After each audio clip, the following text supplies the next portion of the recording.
This is Mac OS Ken. Apple Watches get a reprieve, Beeper gives up the blue bubble battle, and Apple's closing a historic store. It is Thursday, the 28th of December, 2023. I'm Ken Ray, and this is news from Mac OS Ken, brought to you by yours truly and sponsored by Green Chef, the #1 meal kit for eating well. Go to greenchef.com/60MOK and use code 60MOK to get 60% off plus 20% off your next 2 months. This show is also supported by people like you, patrons through Patreon. Find out more and add your support at patreon.com/MacOSCan. The Apple Watch story basically picks up where we left off, with many twists and turns in between. When last we spoke, Apple Watch Series 9 and Apple Watch Ultra 2 were still on sale through Apple's online store and Apple retail locations. As of today, they are once again on sale through Apple's online store and Apple retail locations. Weren't sales supposed to stop in the US? They were, and they did, according to a piece from 9to5Mac. The U.S. International Trade Commission, or ITC, had enacted a ban set to go into effect this week due to charges of patent infringement leveled by medical tech firm Masimo. It has, or had been determined that the blood oxygen sensors in Apple Watch models as far back as Series 6 infringe patents held by Masimo. After a mostly silent 60-day presidential review period, sales of affected devices stopped through Apple's online store in the U.S. on the 21st of December and through Apple's retail locations in the States once stores closed on the 24th. Sales did continue through Apple-authorized resellers, though supply had apparently started to dwindle by the 26th of December. Now, there was still time for the White House or the ITC to suspend the ban. A piece from TechCrunch says neither did so.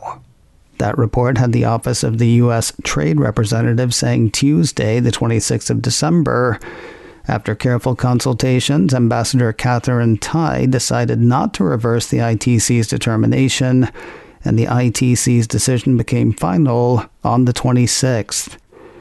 And so Apple ditched appeal and was found somewhat appealing, apparently. A piece from TechCrunch says the Cupertino company has asked a federal circuit court to stay the ban on the import and sale of affected devices until a decision is reached regarding proposed redesigns of both smartwatch models. Apple asked for the stay on Tuesday and got it, in limited fashion, on Wednesday. According to Engadget, the appeals court consented to a short-term stay on the ban. The court has given the ITC until the 10th of January to respond to Apple's motion for a longer-term pause during the appeals process. And with that, the watch was once again back in play. Back to 9to5Mac we go, to hear from Apple. The Cupertino company issued a statement to the site saying, "We are thrilled to return the full Apple Watch lineup to customers in time for the new year. Apple Watch Series 9 and Apple Watch Ultra 2, including the blood oxygen feature, will become available for purchase again in the U.S. at Apple stores starting Wednesday, the 27th of December, and from apple.com on Thursday, the 28th, by 12 noon Pacific." That said, if you're considering swinging by your local Apple store to pick one up, you might want to call ahead, brace for disappointment, or wait until Saturday. While the chronometers started turning up at Apple stores yesterday, 9to5Mac indicates that broader in-store availability is most likely by Saturday, the 30th of December. Owners of Apple Watches new and old, Apple wants you to get active with them. Though the notifications have not popped yet, a piece from Mac Rumors says the company has planned its traditional New Year's activity challenge. Starting Monday the 1st of January, Apple Watch wearers can earn the award by closing all 3 rings for 7 days in a row during the month. As usual, successful participation will yield users a virtual medallion, as well as animated stickers to stick in the Messages app. Happy New Year. Get the lead out. The back and forth between Beeper and Apple is over, though the ripples may be felt for a while. No doubt you remember the story from earlier this month, the one that had Beeper introducing Beeper Mini. Beeper Mini brought blue bubbles of iMessage to participants using Android phones. It also brought end-to-end encryption in theory, though Apple argued that it could not know for sure whether comms on the Beeper side were truly safe. That was one of the reasons Apple stated for blocking Beeper Mini's operation. That block was countered, that counter was blocked, that block was countered. Somewhere along the way, I lost count, and Beeper apparently lost heart. Last Thursday, the 21st of December, Engadget ran a report that had Beeper giving up the fight. According to the report, Beeper wrote in a blog post that day that it was done playing a cat-and-mouse game with the largest company in the world. With one last convoluted-sounding update, the company said, "We believe we've created something that Apple can tolerate existing. We don't have any current plans to respond if this solution is knocked offline." As for the aforementioned ripples, a day after Beeper bleepin' tapped out, Mac Rumors ran a piece saying that both the Department of Justice and the Federal Trade Commission were intensifying their investigations into Apple's alleged anti-competitive practices following the recent blocking of the iMessage for Android app, Beeper Mini. More news in a moment, but first a word from today's sponsor, Green Chef, the #1 meal kit for eating well. Could your menu use a post-holiday reboot? Something less chocolate and nog-based, perhaps? You can start the new year with flavorful meals made with clean ingredients from Green Chef. Every Green Chef customer gets a free session with their registered dietitians, folks who can walk you through how to make clean eating work for you. And the food is amazing. This month they're featuring flavor-packed recipes like buttery lemon garlic shrimp, maple butternut squash risotto, and sriracha tamari beef bowls. For the Green Chef meals I've tried, the ingredients were fresh, the recipes were easy to follow, and the meals were some of the best I've had in a long time. I don't mean they were okay for clean eating. I mean they were delicious. Period.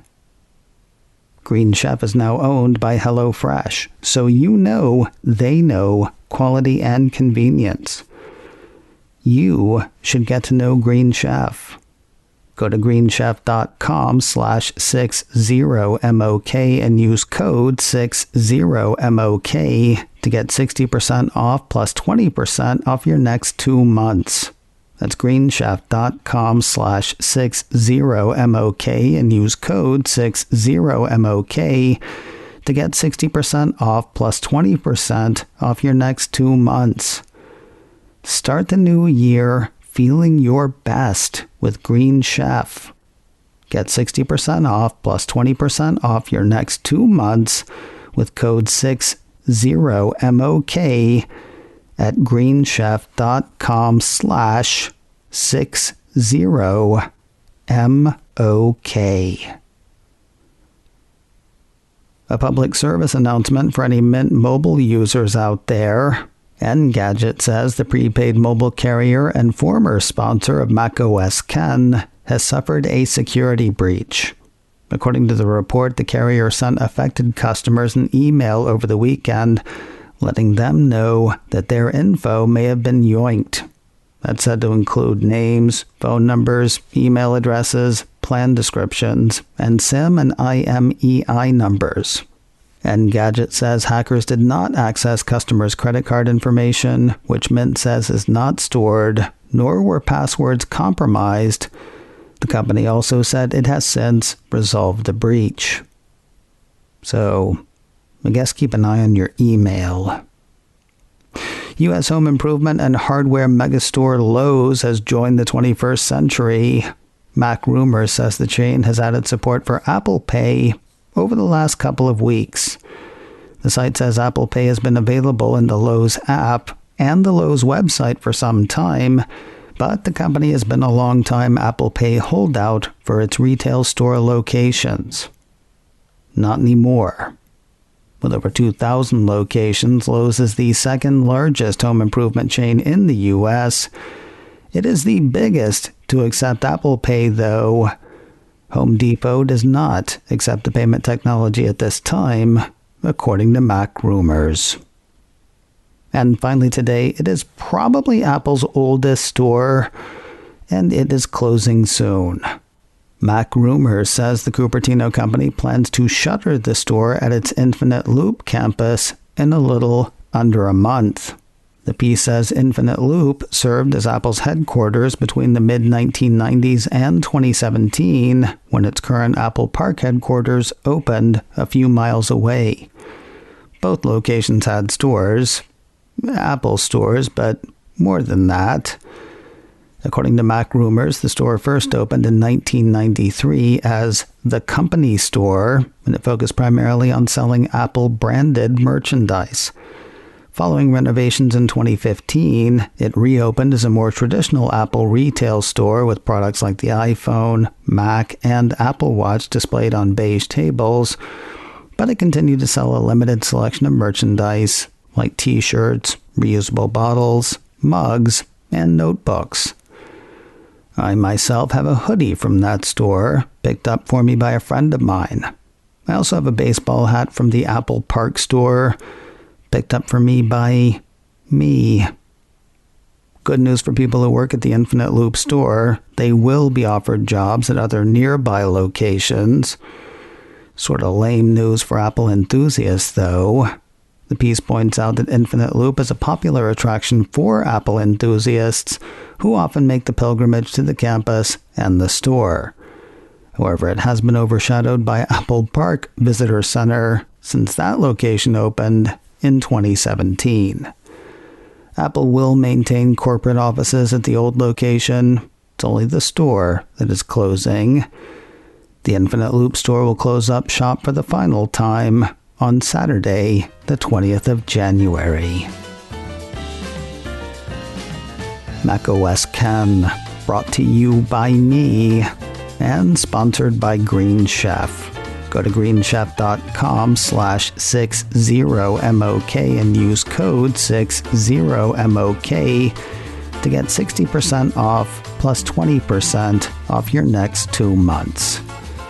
This show is also supported by people like you, patrons through Patreon.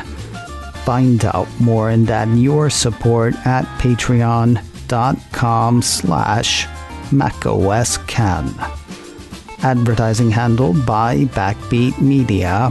Online at backbeatmedia.com. You can reach me a couple of ways.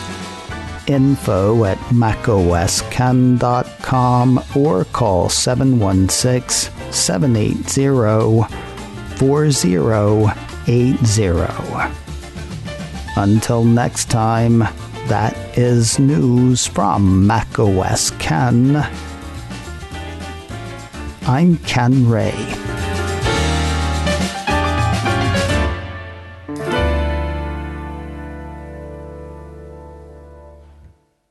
Ciao.